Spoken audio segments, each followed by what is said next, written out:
Okay, చూడండి. A B C D అనేది ఒక రాంబస్ అండి. వెంటనే డయాగ్రామ్ గీసేసుకుందాం. This is the rhombus.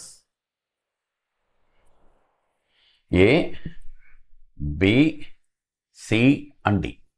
ఈ రాంబస్లో ఏబి ఇచ్చాడు 5 అని. దిస్ ఇస్ 5 అంటండి. సో రైట్, ఇలా కర్ణాలు కూడా గీద్దామండి.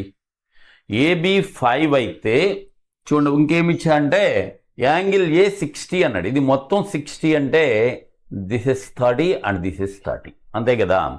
30 అంటే టోటల్ 60. ఇప్పుడు చూడండి, దీంట్లో ఇదిగోండి, ఇది లంబకోణ త్రిభుజం మనకు తెలుసు. కర్ణం ఎంత 5 ఉంది. మరి 30 degrees ఎదురుగా ఎంత ఉంటుంది? కర్ణములో సగం ఉంటుంది కదా, మనకు తెలుసు. 30 degrees ఎదురుగా కర్ణములో సగం 2.5. అలాగే ఇటు పక్కన కూడా 2.5. చూడండి ఒకసారి, కర్ణం ఎంత ఉందో లంబకోణ త్రిభుజములో 30 degrees ఉంటే దాని ఎదురుగా లంబకోణ త్రిభుజములో అంటే కొన్న 90, ఇది 30 degrees ఎదురుగా ఎంత ఉంటుందంటే ఈ కర్ణంలో సగం ఉంటుంది. కర్ణం 5 అయితే 2.5 ఉంటుంది. కాబట్టి ఇటు కూడా అంతే 2.5. ఇప్పుడు అటు అడిగింది బీడీనేగా. బీడీ ఈజ్ ఈక్వల్ టు ఎంత? 2.5 అండ్ 2.5 ఎంత అండి?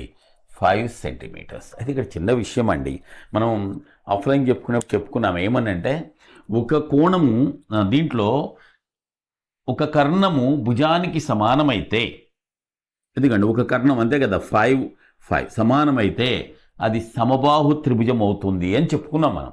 థియరీ క్వశ్చన్స్లో వచ్చింది, గుర్తించుకోండి. తెలిసిన విన్నవాళ్ళు, లేకపోయినా సరే ఇలా రాంబస్లో ఒక కర్ణము కానీ భుజానికి సమానమైతే ఇలా 2 సమబాహు త్రిభుజాలు ఏర్పడతాయండి. దానికి రివర్సల్ అడిగినాడు. ఇక్కడ ఏమడిగాడు చూడండి, ఇది 60 degrees అంటే సమబాహు త్రిభుజమేగా. 60లో ఇటు సగం, ఇక్కడ 30, ఇది 30. సరే, ఇక లంబకోణ త్రిభుజంలో కర్ణం ఇది 5, 30 ఎదురుగా దీంట్లో సగం ఉంటుంది. 2.5 అంటే బీడీ కావాలని అడిగాడు. That is 5.